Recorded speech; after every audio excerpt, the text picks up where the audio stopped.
మీరు first 3 months లో డాక్టర్ని కన్సల్ట్ అయినప్పుడు వి విల్ అడ్వైస్ స్కాన్. ఎందుకనంటే ఆ ప్రెగ్నెన్సీ హెల్దీ ప్రెగ్నెన్సీ ఉందా లేదా అనేది చూసుకోవడం ఇంపార్టెంట్. సమ్ టైమ్స్ కొంతమందికి ఎక్టోపిక్ ప్రెగ్నెన్సీ ఉన్న వాళ్ళలో అయితే వాళ్ళకి యూపీటీ పాజిటివ్ వచ్చిన వెంటనే వెళ్ళి డాక్టర్ని కన్సల్ట్ అయ్యి స్కాన్ ఇమ్మీడియట్ గా చేయించుకోవడం బెటర్ దాన్ 6 to 7, 8 weeks వరకు వెయిట్ చేయడం కన్నా ఇమ్మీడియట్ గా చేయించుకోవాలి. సో దట్ నెక్స్ట్ ప్రెగ్నెన్సీలో సేమ్ ఎక్టోపిక్ ప్రెగ్నెన్సీ రిపీట్ అవుతుందా లేదా చూసుకోవడానికి. At the same time previous హిస్టరీలో ఎవరికైతే ముత్యాల ప్రెగ్నెన్సీ ఆర్ మూలార్ ప్రెగ్నెన్సీ హిస్టరీ ఉంటుందో వాళ్ళు కూడా నెక్స్ట్ ఇప్పుడు పాజిటివ్ వచ్చినప్పుడు వెంటనే వెళ్ళి ఇమ్మీడియట్ స్కాన్స్ చేయించుకోవాలి.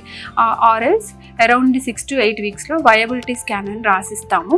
అదేంటంటే ప్రెగ్నెన్సీ గర్భసంచిలోనే ఉందా, ఒక బేబీ ఉందా, 2 babies ఉన్నాయా, ఆర్ ఫీటల్ హార్ట్ టైంకి వచ్చిందా లేదా, ప్లాసెంటా మాయ వెనకాల ఏమైనా బ్లీడింగ్ ఉందా, ఇలాంటివన్నీ చెక్ చేస్తాము.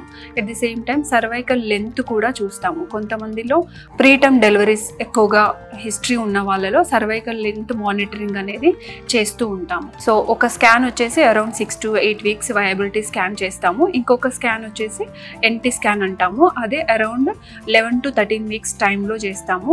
ఇది ఎందుకు ఇంపార్టెంట్ అంటే ఏవైతే బేబీస్ అబ్నార్మల్ ఆర్ అనామలీస్ ఉండే ఛాన్స్ ఉంటుందో వాళ్ళు ఎర్లీగా ఆ బేబీస్ని ఎర్లీగా డయాగ్నోస్ చేయడానికి ఎన్టీ స్కాన్ అంటే న్యూకల్ థిక్నెస్ మెడ దగ్గర ఉన్న ఒక థిక్నెస్ మెజర్ చేసి డిసైడ్ చేస్తాము. ఆ థిక్నెస్ నార్మల్గానే ఉంటే నార్మల్ ప్రెగ్నెన్సీ, ఒకవేళ థిక్నెస్ ఉండాల్సిన దానికన్నా ఎక్కువగా ఉంటే ఏమైనా అబ్నార్మాలిటీస్ ఉన్నాయేమో అని చూసుకోవడానికి ఫర్దర్ టెస్ట్లు కానీ ఇన్వెస్టిగేషన్స్ కానీ అడ్వైస్ చేస్తూ ఉంటాము.